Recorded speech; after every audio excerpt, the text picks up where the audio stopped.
Arnold is a star in every sense of the word. This is my kind of a day. A star is not only to sell tickets, he's got to take command of the set and be a leader. We move. 5-meter spread. No sound. Well, working with Arnold Schwarzenegger is a pleasure. Consummate professional. Totally prepared. All he asks for you is to be prepared as much as he does. Yes? All he asks you for you is work as hard as he's working. That's good. Okay. Good. Now, see, that looks like you're diving. Yeah. We know where you're going. Right, okay. And that's fair. People look at him as a natural leader. It helps enormously in the movie company if somebody like Arnold walks out there and deals with the water, deals with the mud, deals with the rain, all the mosquitoes, the heat, the whatever, and takes it on like, hey, what are we going to do today?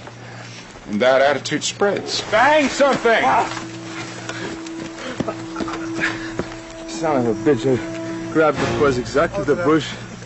There's all the one you banged into had to be one of those? He always has a word for somebody. He always stops and pays attention and finds out what's going on around him with the people, even the peons and the lesser actors. Arnold is my favorite actor in the whole world. It is true. It is true. It is true. Das is correct. There are people who go right through a script and just make sure that every decent moment, every good line gets plucked out, and no matter who's got it, it winds up, his agents call up and say, that line, can that get moved? Arnold has never been like that. Arnold sponsors other people. Arnold tries to make the people around him look good and feel good. He's great that way. So Arnold said to me, John, he goes, I want to meet the writers. I go, okay. He goes, today. I go, okay, where do you want to meet him? He goes, let's go to your house. I'll meet them in the steam room. Right? So I said, that sounds like a good idea. So I called up the writers. And I said, Arnold wants to meet you today. You better bring your bathing suits or a towel.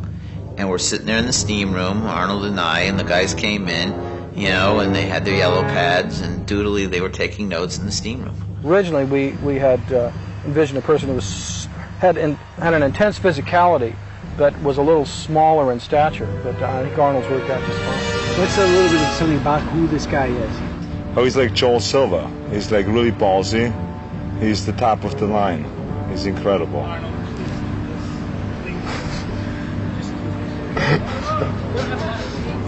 There's an accessibility to him. You can talk to him. He doesn't walk away. He doesn't go in his trailer. He offers you something to eat. I remember the Mexican guide that we had. He took his kids out pony riding one day. You think, this guy has gone through and known things I never will. And so you assume an intimidation factor. But in fact, it's not there with him. He's very open. He's very accessible. And he's a lot of fun. He just sits there chomping a cigar. He tells jokes. Where's my stogie? Certainly, a lot of cigar smoking was put in the script because you could never find Arnold without a cigar in his hand anyway.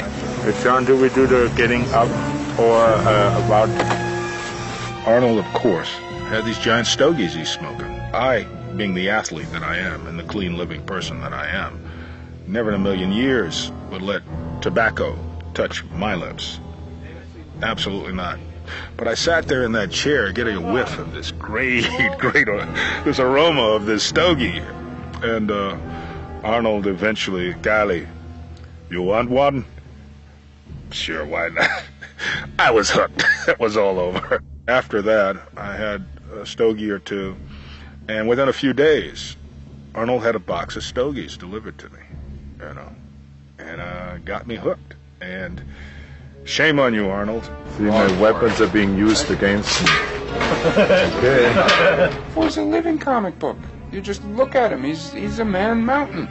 Pages out of a well-inked strip, just poof, walking. There he is. He walks in the room. I enjoy working with Arnold and Joel because it's really a family. And I'm working with a great team of guys, and we're having a good time down there.